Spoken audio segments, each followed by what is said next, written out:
Hello ladies and gentlemen, welcome to the Wednesday edition of the Force Feed. In today's gaming news, Ghost Recon Future Soldiers Arctic Strike DLC is now available, Ratchet Clank introduced tower defense to the series, Battlefield 4's beta will have multiple entry methods, and an iOS MMO steals Torchlight assets to make their game. Hey guildmates. Nah. Sup friends? Nope. Yo noobs. That's not gonna work either. Hey scrubs. You know what, forget it. I can't come up with anything. I'm not that smart. Let me know what you guys want to be called below. Come up with something good, collectively. Psst. That means as a group. On to the gaming news. First up today, we've got the announcement that the Ghost Recon Future Soldier DLC Arctic Strike is now available on consoles. This latest DLC comes with 3 new multiplayer maps along with the new Guerrilla map, Arctic Base. Also introduced is an exclusive new multiplayer mode called Stockade, where everyone has 1 life and the last man standing wins the round.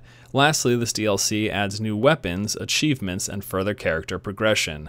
Arctic Strike is available for 800 Microsoft points or $10 on the 360 and PS3. No PC release date has been given for this DLC, which is a little disappointing. I've tried out the game and I thought the single player was a lot of fun, although I guess the multiplayer wasn't really that good, and honestly, it didn't hold up to its counterpart, Ghost Recon Online. Next up, we've got some news for Ratchet Clank Frontal Assault. The game will be adding a brand new tower defense feature to the franchise. Full Frontal Assault returns to the classic camera, weapons, and third-person perspective the series is known for, with the notable addition of a tower defense element.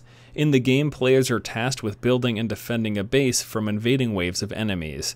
With this addition, players will face a new level of strategy and decision-making in their gameplay. Think classic Ratchet & Clank with a twist.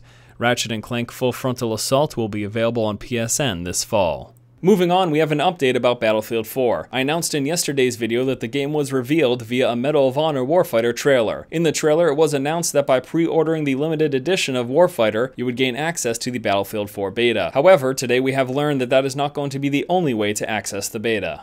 Today, a post on Reddit from Battlefield 3 community manager Ian Tornay read, "There will be other ways to get into the beta aside from Medal of Honor Warfighter. At this time, however, it is the only way to guarantee entry."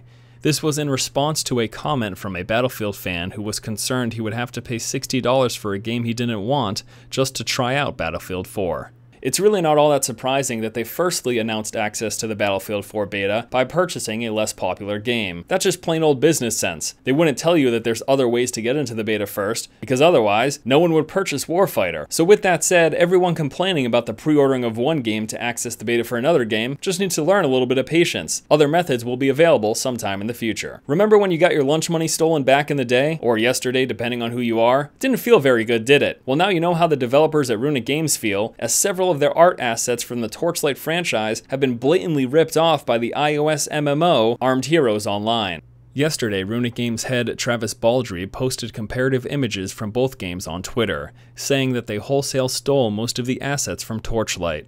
Baldry then contacted Apple, informing them that the game infringes on their copyright and that it should be removed from the App Store.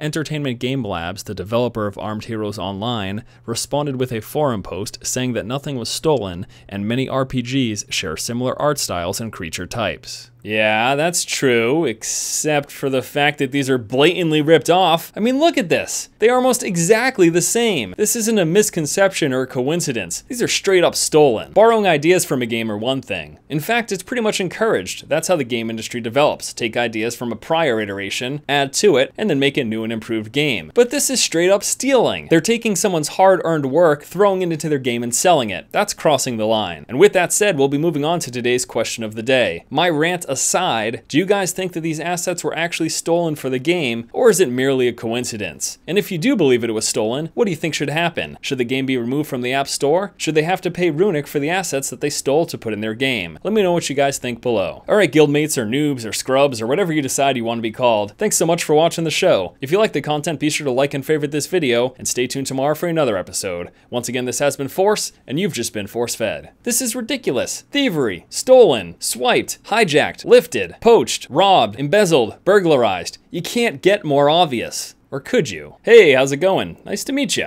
Hey. Okay. Wait a second. Did you steal my hat? Nope.